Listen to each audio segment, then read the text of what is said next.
My name is Camden, a 34-year-old single dad raising my son Mason alone since my wife walked out 4 years ago. Last month, I spent 3 weeks planning Mason's 10th birthday party. His first double digits, a superhero bash he'd been dreaming about for months. I personally called every family member, sent handmade invitations. The day arrived and we stood in that decorated room for 3 hours. Nobody came, not a single relative. Mason's eyes when he asked, "What's wrong with me?" Dad gutted me. Then a week later, Mom texted not to apologize but with a demand that shattered what little faith I had left.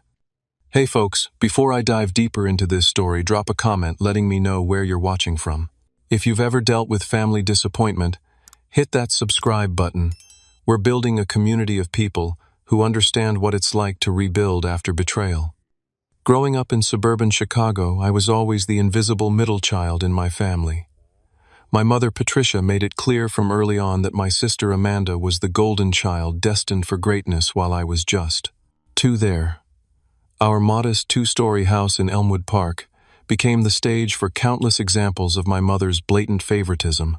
When Amanda got straight, as we'd go out for dinner at her favorite restaurant.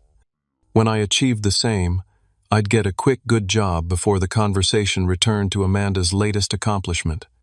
My father, Thomas, was the buffer between my mother's cold indifference and my growing sense of inadequacy. He wasn't perfect, but he made sure to catch my baseball games and helped with science projects, creating pockets of normalcy in our dysfunctional family dynamic. But when I was 15, Dad suffered a massive heart attack while on a business trip to Detroit. He died alone in a hotel room, and our family was never the same. After Dad's death, Mom's favoritism toward Amanda became even more pronounced. The college fund Dad had been building for me mysteriously dwindled, redirected to Amanda's more promising future. I worked 2 jobs throughout high school, stocking shelves at the local grocery store and delivering newspapers at dawn just to save enough for community college. Meanwhile, Amanda attended an expensive private university with all expenses covered. By the time I turned 18, I'd saved just enough to move out and enroll in the architectural design program at Illinois State. Those first months away from home were like learning to breathe again. No more walking on eggshells, no more being the perpetual disappointment. I threw myself into my studies, worked part-time at the campus bookstore, and slowly built a life separate from my family's toxicity. During my sophomore year, I met Alicia in a design theory class. She was brilliant, creative, and seemed to see something in me that even I couldn't recognize at the time. We became study partners, then friends, and eventually fell into a relationship that felt like coming home. She believed in my talent when I doubted myself, pushed me to apply for competitive internships, and celebrated every small victory as if it were monumental. After graduation, we both landed entry-level positions at different architectural firms in Chicago. We rented a tiny apartment with a leaky faucet and mismatched furniture, but it was ours. I proposed to Alicia on the shores of Lake Michigan on a snowy December evening, having saved for 6 months to buy a modest diamond ring. She said yes before I even finished asking. During those early years of marriage, I made sporadic attempts to rebuild my relationship with my mother and sister. Each holiday gathering or occasional dinner left me emotionally drained, with Alicia whispering reassurances on the drive home. "They're missing out on knowing the incredible person you are," she'd say, squeezing my hand across the console. I believed her mostly. When Alicia told me she was pregnant, the joy was indescribable. I called my mother immediately, hoping this grandchild might finally bridge the chasm between us. Her response, "Oh, that's nice. Did Amanda tell you she got promoted to senior management?" I hung up and promised my unborn child they would never feel the sting of conditional love. Mason arrived on a rainy Tuesday in April. 7 pounds 6 ounces of pure perfection. Holding him in my arms, I made a silent vow to break the cycle of emotional neglect I'd grown up with. This tiny human would know without doubt that he was loved, valued, and enough exactly as he was. For the first few years, Alicia and I created the family environment I'd always yearned for. Our modest home was filled with laughter, encouragement, and genuine affection.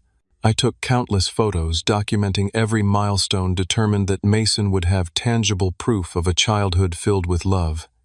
I continued inviting my mother and sister to important events: Mason's christening, his first birthday, preschool graduation. Sometimes they'd show up for 20 minutes, make a cursory appearance, and leave early. More often they'd cancel last minute or simply not respond.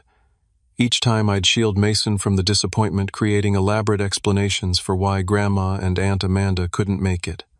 When Mason was 6, our family dynamic shattered. Alicia grew increasingly distant, staying late at work, planning weekend trips with friends, creating any excuse to be away from home. When I finally confronted her, the truth emerged like a slow-motion collision I could see coming but couldn't prevent. "I feel trapped, Camden," she said, eyes fixed somewhere beyond my shoulder. "This isn't the life I pictured. I love Mason, but I'm not cut out for motherhood. I need something else." Within 3 months, she'd moved out, leaving behind most of her belongings and all of her responsibilities. The divorce was surprisingly straightforward. Alicia wanted out, completely agreeing to minimal visitation rights and modest child support that often arrived late. Mason asked for his mother constantly at first, his young mind unable to comprehend why she wouldn't come home. Eventually, the questions tapered off, replaced by a quiet acceptance that broke my heart more than the screaming ever did. In the 4 years since Alicia left, I've rebuilt our lives with careful intention. I transitioned to a work-from-home position at a smaller architectural firm, sacrificing career advancement for the flexibility to be there when Mason gets off the school bus. Our modest 3-bedroom ranch house isn't featured in design magazines, but it's warm, stable, and filled with evidence of Mason's evolving interests, currently superheroes and space exploration. Financially, we get by, though there's little room for luxuries. I've become an expert at stretching dollars, finding free community events, and creating special moments that don't require significant expense. Mason never complains, though I sometimes catch him looking wistfully at classmates' stories of Disney vacations or expensive gaming systems. School has been challenging for him socially. Quiet and thoughtful Mason doesn't naturally fit with the louder, more athletic boys in his grade. The absence of a mother comes up in unexpected ways. Mother's Day projects, family tree assignments, casual playground conversations. Each instance requires Mason to explain his different family structure, making him feel perpetually other. Despite everything, the bond between us is unshakable. Our evening routine includes reading together before bed, sharing 3 good things about our day, and worry time, 10 minutes, when Mason can voice any concern, no matter how small, knowing I'll listen without judgment. On weekends, we have adventure days, exploring forest preserves, local museums with free admission days, or neighborhood garage sales, hunting for treasures. This was our reality, imperfect, but ours, until Mason's 10th birthday changed everything. Mason started talking about his 10th birthday 6 months in advance. "Double digits is a big deal, Dad," he informed me solemnly one evening while we washed dishes together. "When you hit double digits, you're not really a little kid anymore." The significance wasn't lost on me. This past year had been particularly difficult for Mason at school. A group of boys had targeted him with the specific cruelty that only 4th-grade boys seem capable of, mocking his second-hand clothes, excluding him from playground games, making comments about his absent mother. The school's anti-bullying policies seemed perpetually ineffective against these more subtle forms of social rejection. Despite these challenges, Mason maintained a resilient optimism that sometimes left me in awe. "Maybe my birthday party will help," he suggested one evening. "If the kids from school come to an awesome party, they might want to be friends." The hope in his eyes was simultaneously heartbreaking and inspiring. I was determined to make this milestone birthday exceptional. My regular salary covered our basic needs with little left over, so I took on additional freelance design projects, staying up until 2 in the morning after Mason went to bed. For 3 months, I sacrificed sleep and any personal time to earn enough for the kind of celebration Mason deserved. Together, we chose a superhero theme, with particular emphasis on Spider-Man, Mason's current favorite. "He's just a regular kid who tries to help people even when it's hard," Mason explained, unaware of how much I identified with Peter Parker's struggle to balance ordinary responsibilities with extraordinary challenges. I researched local venues, eventually booking the community center's activity room, reasonably priced but nice enough to impress both kids and adults. They had an attached playground and offered basic decoration packages, to which I added custom superhero elements ordered from small businesses on Etsy. The cake was my biggest splurge. I commissioned a local bakery to create a two-tier Spider-Man design with Mason's name and a special double-digits message. The baker, Emily, seemed touched by my detailed explanation of why this birthday mattered so much, and added several fondant superhero emblems at no extra charge. For activities, I planned a superhero training camp with different stations, an obstacle course for agility training, a craft table for making superhero masks, and a super strength area with safe, silly strength challenges. I found inexpensive superhero capes online and ordered enough for every expected guest to take one home. Mason's role in the preparations became his after-school project.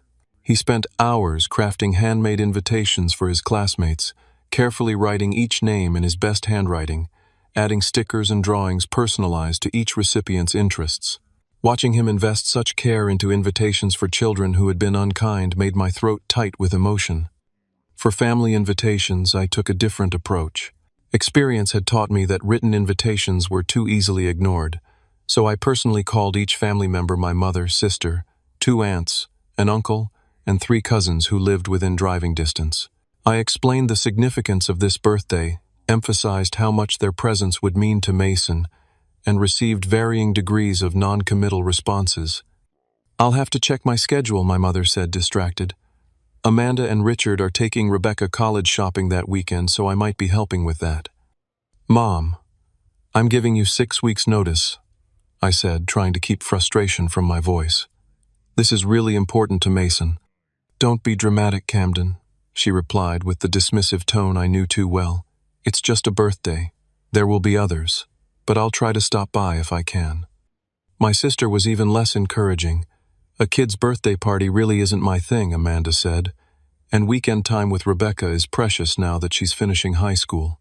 But maybe we'll swing by for cake or something." Each conversation left me with a familiar hollow feeling, but I pushed aside my own disappointment to focus on Mason's excitement. "Grandma said she'll try to make it," I told him, hating the necessary omissions and softening of their indifference. As the party date approached, I sent reminder texts to both family and the parents of Mason's classmates. From the school parents, I received several polite regrets and about 8 tentative acceptances. From family, silence or vague messages that set my anxiety simmering. The day before the party, my friend Marcus came over to help transport decorations and supplies to the community center. Marcus had been my roommate in college and remained one of the few constants in my life. Divorced himself, and without children, he had become Uncle Marcus to Mason, showing up for school performances and baseball games when biological family did not. "You're going all out, man," Marcus commented, as we loaded bags of decorations into his SUV. "This looks amazing." "He deserves it," I said, simply checking my phone again for any family confirmations. Nothing. We spent 3 hours transforming the community center room into a superhero headquarters. Blue and red streamers created a web-like pattern across the ceiling. Posters of various superheroes adorned the walls with a special "Happy Birthday Mason" banner across the main wall. The craft table was meticulously organized with markers, glue glitter, and pre-cut mask templates. The obstacle course was assembled with tunnels, balance beams, and soft hurdles. Everything was perfect.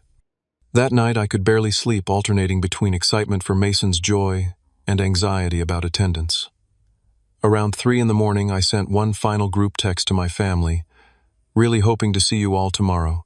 Starts at 2 p.m. Mason is so excited." Morning arrived with Mason bouncing into my room at 6:30, already dressed in his new Spider-Man t-shirt I'd been saving for the occasion. "It's today, Dad, I'm finally 10. His face was alight with anticipation, eyes bright with the uncomplicated joy children have before life teaches them to expect disappointment.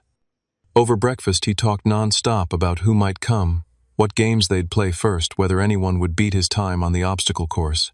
I nodded and smiled, pushing down the gnawing worry that grew with each hour that passed without family confirmations. "Do you think Mom will come?" he asked suddenly, the question catching me off guard. Alicia hadn't attended his birthday for the past 3 years, sending only a text message and sometimes a gift card. "I sent her an invitation," I said carefully. "But remember, she lives pretty far away now."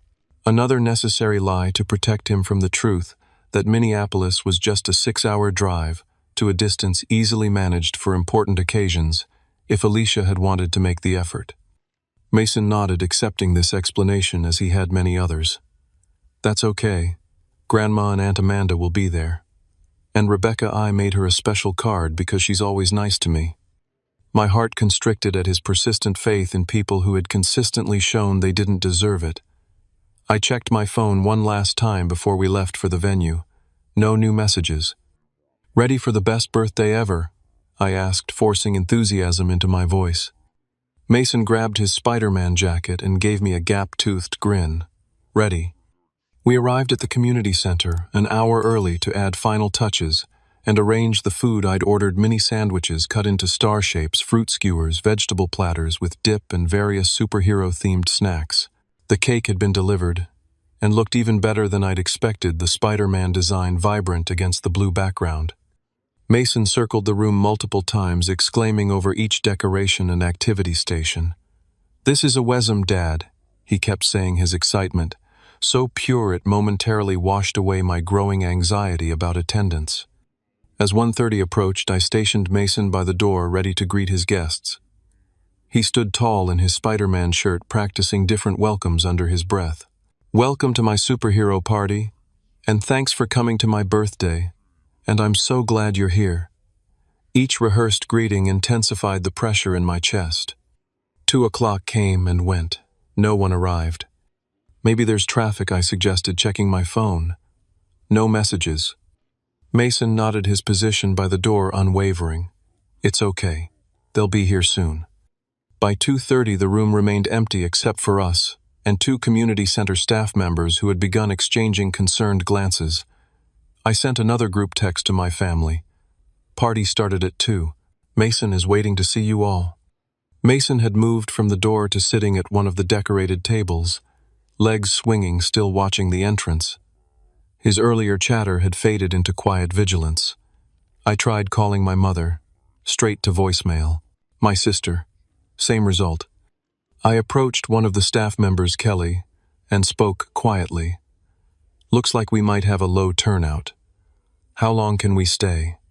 Her eyes were sympathetic. "You've got the room until 5, no matter what. Take your time." She paused, then added, "My son had a party like this once. It gets better." The kindness from this stranger nearly undid my careful composure. 3 o'clock. One text from a classmate's mother: "Sorry, Charlie woke up with a fever. Hope Mason has a great birthday." I showed it to Mason, who nodded understandingly. "That's okay. Being sick on a birthday would be awful." I tried to engage Mason in the activities meant for groups. We ran the obstacle course, timing each other with exaggerated announcements like sportscasters. We made superhero masks, though Mason's enthusiasm had noticeably dimmed. We played the strength games, declaring each other champions of various made-up categories. Through it all, Mason kept glancing at the door. At 3:45, I noticed Mason was no longer beside me at the craft table. Scanning the room, I didn't see him anywhere. Mason, I called, trying to keep my voice light. No response. A quick check of the attached playground came up empty. Concern mounting, I headed toward the restrooms at the back of the community center. Outside the men's room, I heard the muffled sound of crying. I pushed the door open gently.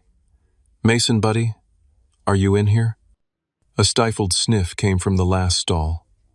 I walked over and knocked softly. "Hey, Spider-Man, can I come in?" The lock slid open, revealing Mason sitting on the closed toilet lid, his superhero mask crumpled in his hands, cheeks wet with tears. He looked up at me with red-rimmed eyes that held a question I wasn't sure how to answer. "What's wrong with me, Dad?"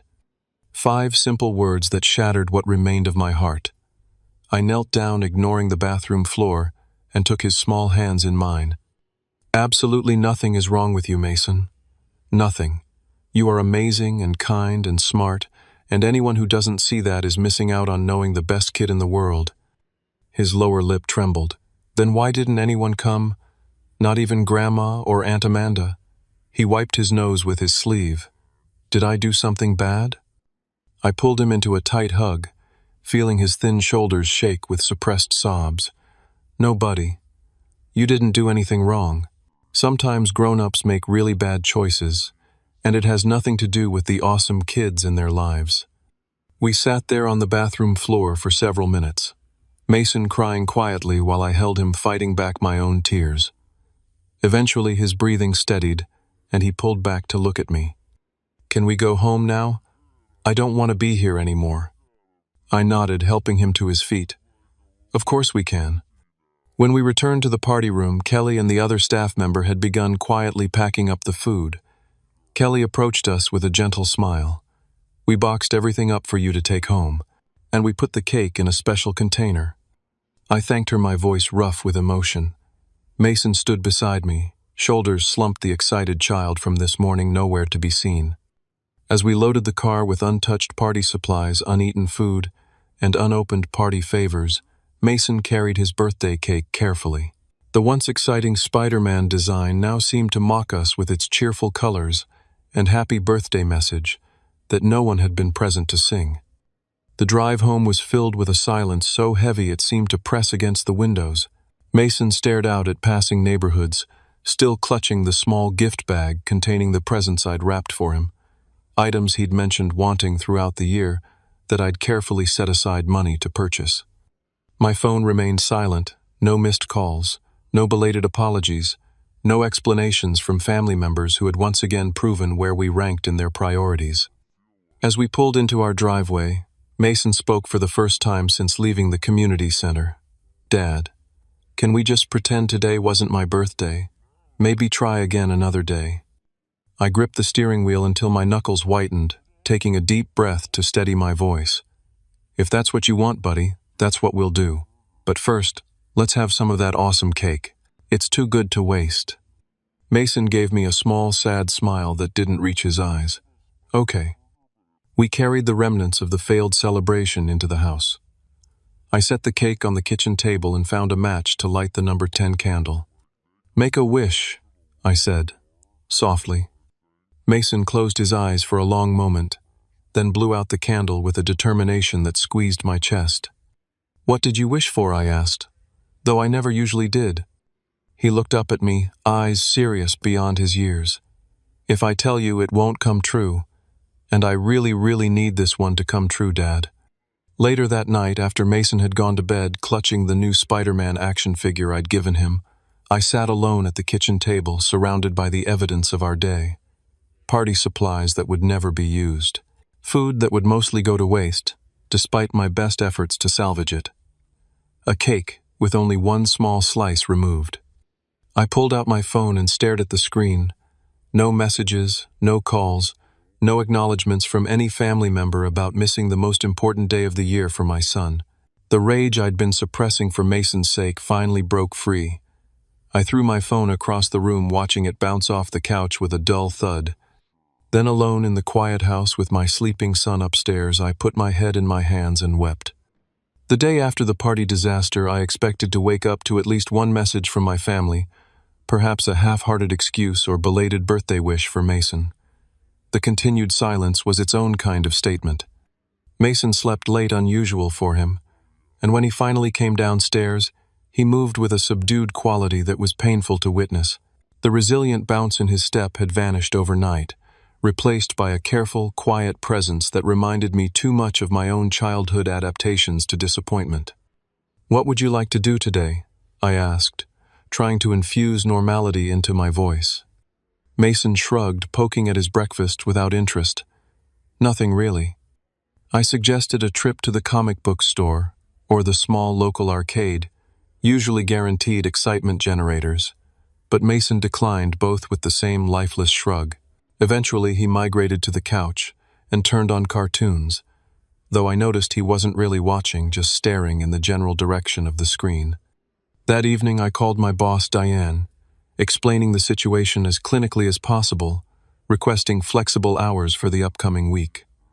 "I need to be available when Mason gets home from school," I explained. "He's going through a tough time." Diane, a mother of 3 herself, immediately agreed. "Take whatever time you need, Camden. Your designs are always on deadline, and you can work those hours whenever works for your family." The next day at work, my colleague Brenda noticed my distraction and invited me to lunch. We weren't particularly close, but she had always been kind, occasionally sharing stories about her teenage sons. Over sandwiches at a nearby deli, the whole story spilled out: the careful planning, the no-shows, Mason's heartbroken question in the bathroom. To my embarrassment, my voice cracked several times during the telling. Brenda listened without interruption, her expression shifting from surprise to anger on our behalf. When I finished, she reached across the table and squeezed my hand briefly. "My youngest, Tyler, is in 5th grade at Oak Ridge Elementary," she said. "They have an excellent school counselor there, Dr. Mitchell. He helped Tyler through some tough bullying last year. Maybe he could talk with Mason." That afternoon, I called Dr. Mitchell's office and briefly explained our situation. He offered Mason an appointment for the following day, rearranging his schedule when he heard the urgency in my voice. Mason was initially reluctant. "I'm not a baby, Dad. I don't need to talk to a doctor about my feelings. Even Spider-Man needs help sometimes," I countered gently. "That's why he has the Avengers, right? Everyone needs backup, even superheroes, even dads." This logic seemed to reach him, and he agreed to one session just to try it. Dr. Mitchell turned out to be exactly what Mason needed: a calm, grandfatherly man who spoke to him with genuine respect rather than condescension. After their first session, Mason seemed marginally lighter, and he agreed to continue weekly appointments. Meanwhile, I made my own resolution. Sitting alone late one night after Mason was asleep, I wrote out a list of hard truths I could no longer ignore. 1. My family would never be the supportive network Mason deserved. 2. Continuing to expose him to their indifference was a form of harm. 3. We needed to create our own traditions and support system. 4. It was time to establish firm boundaries to protect us both. The next morning, I deleted my mother and sister from my phone contacts, removed them from social media, and began researching local family activities where Mason might connect with other kids. I discovered a Saturday morning comic book club at the library and a community center program called Adventure Buddies for children of single parents. Mason's teacher, Miss Reynolds, was incredibly supportive when I explained the situation during our parent-teacher conference that week. "Social rejection is particularly difficult for children Mason's age," she acknowledged. "But I've noticed him connecting with Jake Sullivan recently. They share an interest in science and comic books. Would you be open to me seating them together for our next project?" This intentional pairing proved transformative. Jake and Mason quickly became inseparable at school. 2 weeks after the birthday disaster, Jake's mother, Sarah, texted me, "Jake won't stop talking about Mason. Would he like to come over this Saturday to build the rocket kits? The boys have been designing." That first playdate extended into a regular weekend routine. Sarah and her husband Robert were warm, unpretentious people who seemed genuinely fond of Mason. They included him in family outings to the Science Museum and local baseball games. Gradually, I was included too, invited for barbecues and movie nights folded into their extended circle of friends, with an ease I'd never experienced in my own family. Mason began showing small signs of recovery. The withdrawn silence gave way to occasional bursts of enthusiasm, particularly around Jake. He started bringing home better grades and mentioned wanting to join the science club. Dr. Mitchell reported progress in their sessions, noting Mason's developing ability to distinguish between his worth and others' actions. Work became a surprising source of support as well. Brenda introduced me to other parents in the office, creating lunch conversations about the challenges and joys of raising children. My boss, Diane, invited Mason to join her son's basketball practice when she learned he'd been wanting to try the sport. Slowly, carefully, we were building something new, a chosen family assembled from genuine connections rather than obligatory blood ties. Exactly 1 week after the failed birthday party, as Mason and I were making Saturday morning pancakes, my phone buzzed with a text message. Seeing my mother's name on the screen after 7 days of silence sent a jolt of adrenaline through my system. I braced myself for a belated excuse, or perhaps even an apology. What I received instead would change the course of our family relationships forever. The message notification showed a preview. "Important family event. Need your contribution." I felt a familiar tightening in my chest as I opened the full text. What appeared wasn't a message, but an elaborate digital invitation with animated glitter and flowing script. "Rebecca's Sweet 18. Extravaganza, a night to remember. Below this headline was a description of an elaborate celebration at the Grand Windsor Hotel, one of the most expensive venues in the city, featuring a live band, gourmet catering, and a special surprise gift presentation. At the bottom, in my mother's unmistakable blunt style, family contribution expected $2,600 per person, Venmo to Patricia Mitchell by Friday. This is non-negotiable for family members. Rebecca deserves our full support for her transition to adulthood. I stared at the screen in disbelief. Not a single acknowledgement of missing Mason's birthday. Not even a cursory sorry we couldn't make it lie. Just a demand for an amount that represented more than a month's mortgage payment for an event celebrating my niece who, while pleasant enough on the rare occasions we saw her, was hardly close to either Mason or me. "Dad, the pancakes are burning." Mason's voice snapped me back to reality. I quickly flipped the smoking pancake and set my phone face down on the counter, forcing a smile. "Sorry, buddy." Got distracted. After breakfast, while Mason was upstairs playing, I sent a screenshot of the invitation to Marcus with the message, "Am I overreacting, or is this actually insane?" His response came quickly. "Holy shit, no acknowledgement of missing Mason's birthday at all, and $2,600. That's not an invitation, it's extortion." My phone rang minutes later, my mother. I stepped onto the back porch to take the call, not wanting Mason to overhear. "Did you get the invitation?" she asked without preamble or greeting. "Yes," I replied, working to keep my voice steady. "Mom, it's been a week since Mason's birthday party that you and everyone else didn't show up for. He was devastated." A heavy sigh. "Camden, you know how busy things get. Rebecca had college visits that weekend. These things happen. You couldn't have texted, called, sent a card, anything. I'm calling now about Rebecca's event," she continued, as if I hadn't spoken. "The venue requires final head count and payment by Monday. Will you be bringing Mason? I'll need to add him to your contribution amount." The casual dismissal of my son's heartbreak ignited something in me. "You want me to pay over $5,000 for myself and Mason to attend a party for a niece who hasn't spoken to us in over a year, after you all completely ignored his 10th birthday? This is about family obligation, Camden," she said, her voice taking on the stern tone I remembered from childhood reprimands. "Rebecca is entering a critical phase of her life.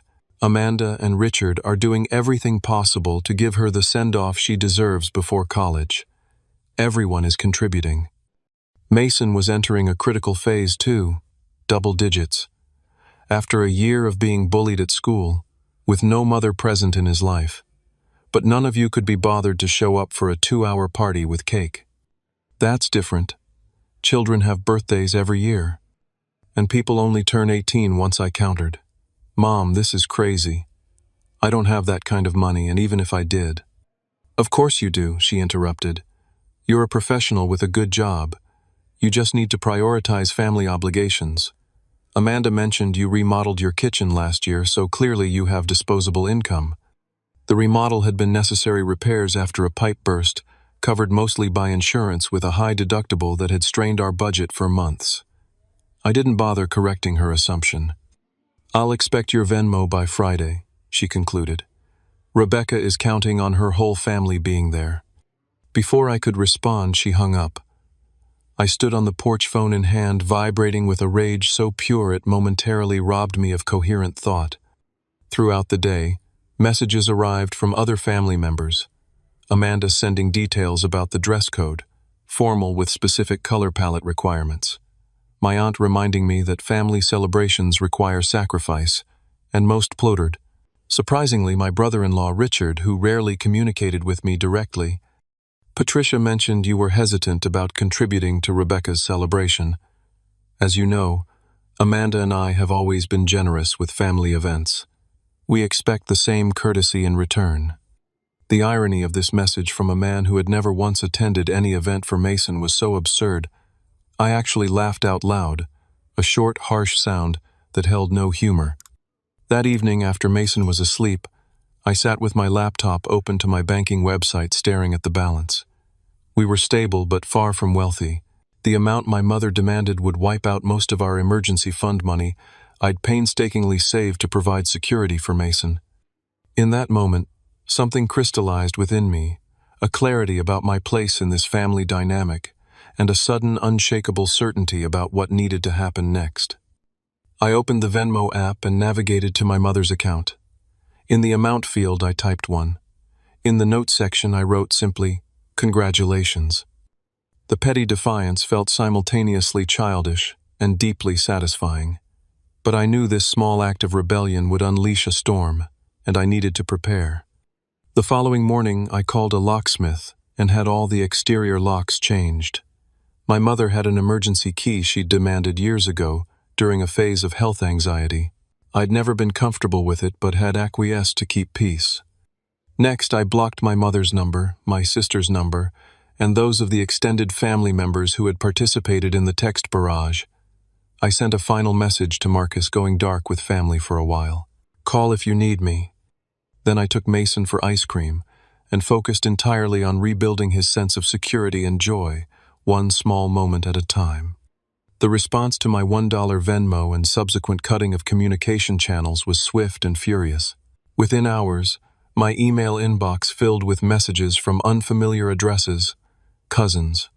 I barely spoke to family friends I hadn't seen in years. Even my mother's bridge club members, all expressing variations of outrage about my Point family friends. Disrespect and selfishness.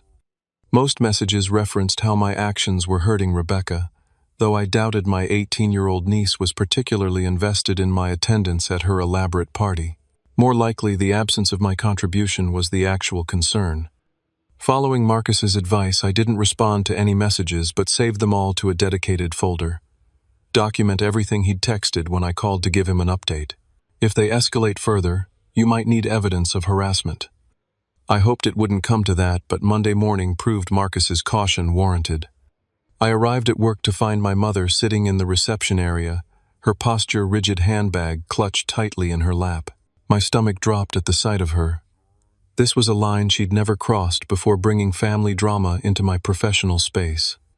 "Camden," she said loudly as I walked through the door, drawing the attention of the receptionist and several colleagues passing through the lobby. "We need to talk about your behavior." I kept my voice low. "This is my workplace. I'm not having this conversation here." "You've left me no choice," she replied, her voice carrying. "You've blocked my calls and changed your locks after sending that insulting Venmo. What kind of son treats his mother this way?" People were openly staring now. I felt my face grow hot with embarrassment and anger. "Mom, please. This isn't appropriate." "What's not appropriate is abandoning your family obligations," she continued, standing now. "Rebecca is devastated that her uncle is refusing to attend her celebration." A complete fabrication. Rebecca likely didn't even know about the Venmo transaction, but the public setting made it impossible to call out the lie without creating an even bigger scene.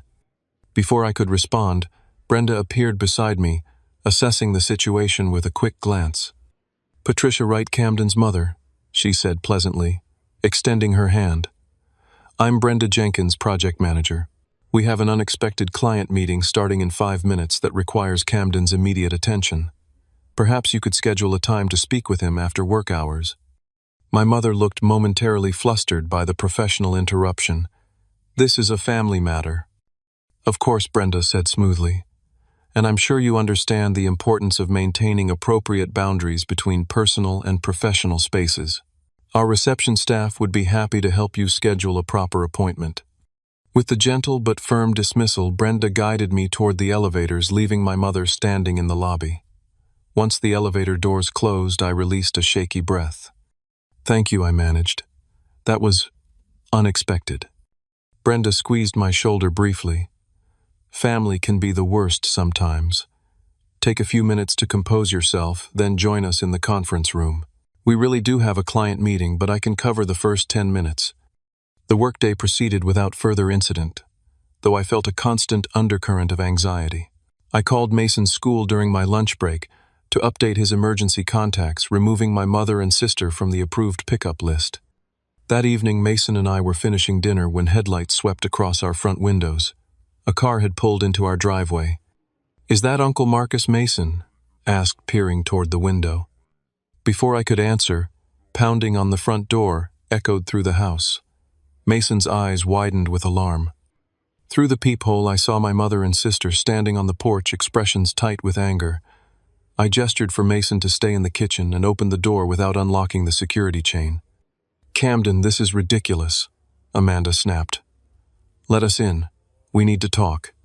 "I have nothing to say to either of you," I replied, keeping my voice steady.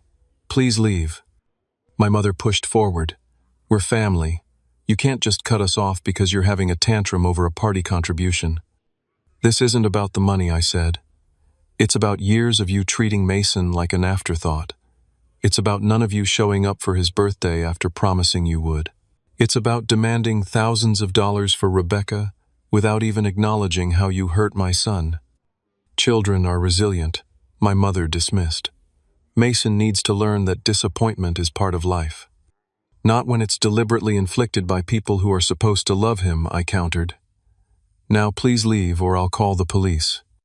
Amanda's face twisted with indignation. "You'd call the police on your own mother. What kind of example does that set for Mason?" "A good one," I replied without hesitation. "It shows him that everyone deserves respect, even 10-year-old boys, and that it's important to set boundaries with people who repeatedly hurt you, even if they're family." "If you don't let us in," my mother said, her voice lowering dangerously, "there will be consequences.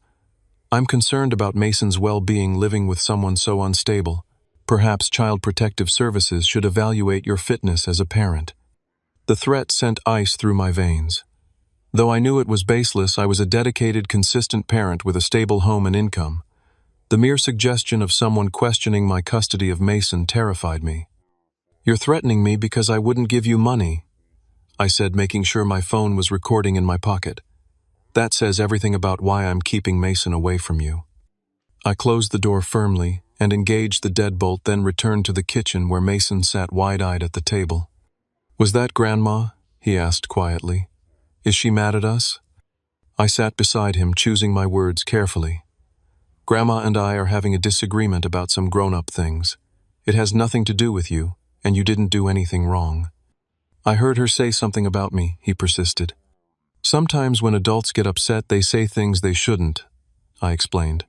"But my job is to make sure you're safe and happy, and sometimes that means making tough decisions about who we spend time with." Mason considered this, then asked the question I'd been dreading. "Are we not going to see Grandma anymore?" I pulled him into a gentle hug. "For now, we're taking a break from seeing Grandma and Aunt Amanda. We need some time to figure things out." That night I lay awake for hours, replaying my mother's threat and researching family attorneys on my phone. Though I believed her CPS threat was likely empty, I couldn't risk being unprepared. Mason was everything to me. 2 days after my $1 Venmo payment, the confrontation I'd been bracing for arrived in an unexpected form. I was working at my home office while Mason attended his after-school program when the doorbell rang. Through the peephole, I saw 2 uniformed police officers standing on my porch. My heart hammered as I opened the door. "Can I help you, officers?" Camden Mitchell, the taller officer, asked. His nameplate read Reynolds. "Yes, that's me. I'm Officer Reynolds. This is Officer Patel. We've received a complaint about a possible domestic disturbance at this address. A concerned family member reported shouting and potentially unsafe conditions. The fabricated concern was so transparent, I would have laughed if the situation weren't so serious." "That's completely false," I said calmly. "May I ask which family member made this report?" Officer Reynolds consulted his notepad. "A Patricia Mitchell called it in. She identified herself as your mother and said she's concerned about her grandson's welfare." I took a deep breath. "Officers, I'd like to show you something if that's all right." I invited them inside and provided documentation of the recent events, to screenshots of the birthday party invitations, sent to family photos of the empty party venue, the outrageous $2,600 demand, and finally recordings of my mother and sister's threats on my porch. Officer Reynolds reviewed everything carefully, his expression growing increasingly skeptical of the complaint. "So, this appears to be retaliation for not providing money for another family event." "Yes," I confirmed. My son is currently at his after-school program where he goes every day. He's well cared for, excelling in school, and sees a therapist regularly to help with some social challenges. I can provide his doctor's contact information if needed." Officer Patel nodded, making notes. "That won't be necessary. This appears to be a family dispute rather than a welfare concern. We see this kind of thing more often than you'd think," Officer Reynolds added, his tone softening. "Family members weaponizing welfare checks or police calls during disputes. I'd recommend documenting everything and considering a restraining order if the harassment continues." After the officers left, I sank onto the couch, shaking with delayed reaction to the encounter. The escalation to involving police represented a crossing of boundaries I couldn't ignore. I called Marcus, who arrived 30 minutes later with takeout food and practical advice. "You need legal help," he said firmly. "This isn't something you should navigate alone." He was right. The time for hoping my family would recognize their harmful behavior had passed. Now I needed to protect Mason and myself with every legal tool available. The morning after the police visit, I contacted Timothy Bennett, a family law attorney recommended by one of Brenda's friends. I explained the situation as clinically as possible, providing the documentation I'd gathered and emphasizing my primary concern: protecting Mason from both emotional harm and any potential custody challenges, however baseless. "From what you've described, you have nothing to worry about regarding custody," Timothy assured me after reviewing the evidence. "You're clearly a dedicated parent providing a stable, loving home.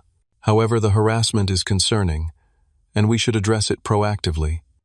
On his advice, I filed for a temporary restraining order against my mother and sister, citing the escalating pattern of harassment culminating in the false police report. The documentation was thorough: texts, emails, recordings, and statements from witnesses like Brenda, who had observed my mother's workplace ambush. The judge granted the temporary order, scheduling a hearing for the permanent order in 3 weeks. The legal process was stressful, but necessary, providing an official barrier between my toxic family members and the peaceful life I was trying to rebuild with Mason.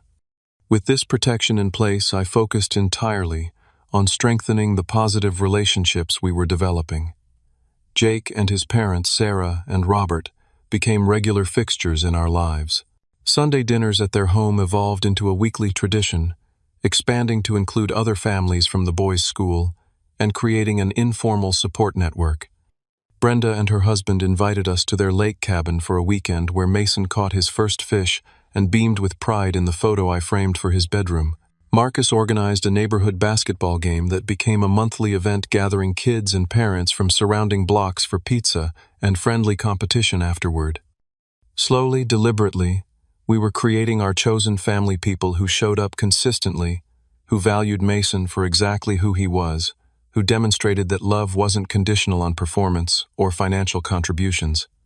Dr. Mitchell continued working with Mason weekly, helping him process the complex emotions surrounding family rejection and building resilience against future disappointments.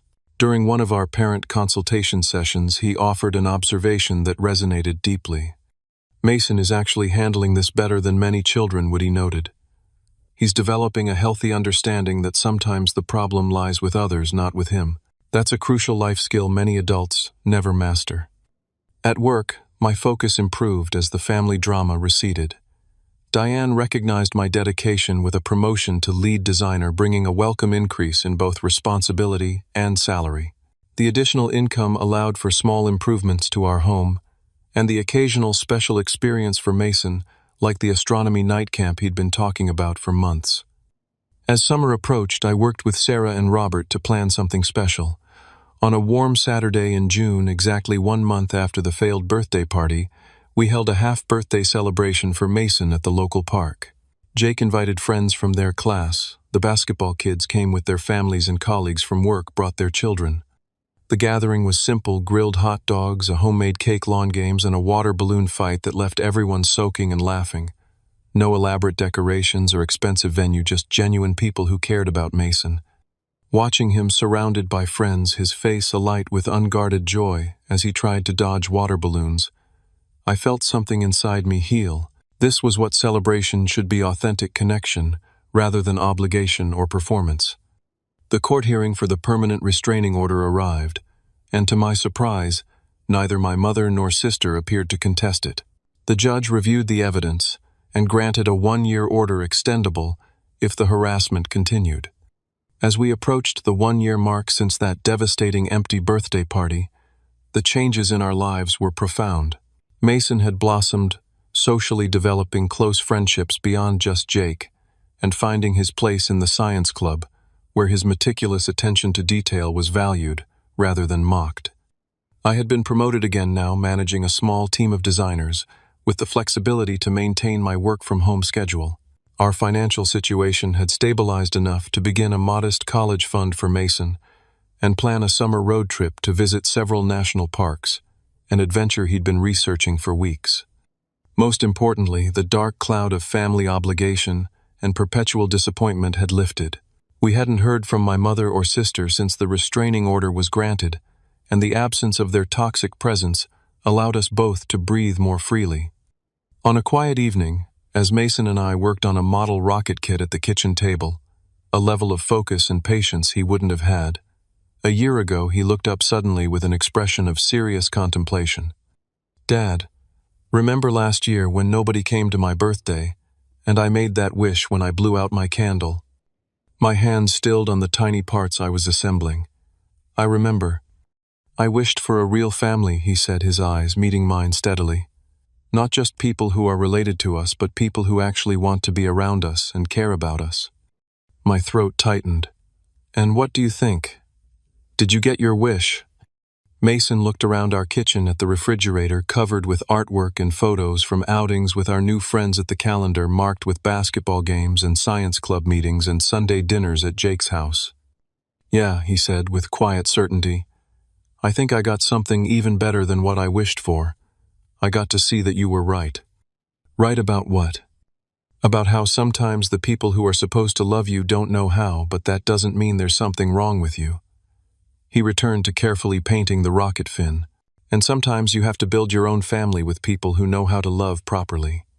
In that moment, I realized that the painful journey we'd endured had given my son something invaluable: the wisdom to recognize genuine connection, the courage to release toxic relationships, and the confidence to create his own definition of family.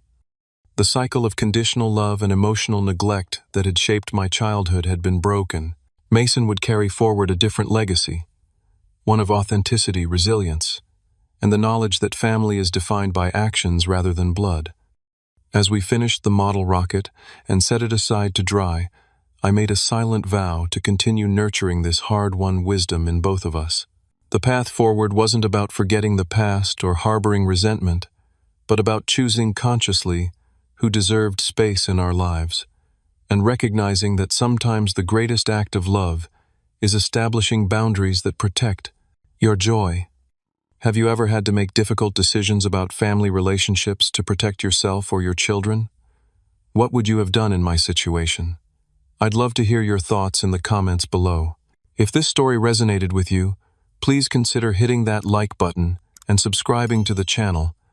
We're building a community here of people who understand that sometimes the most important family is the one you choose.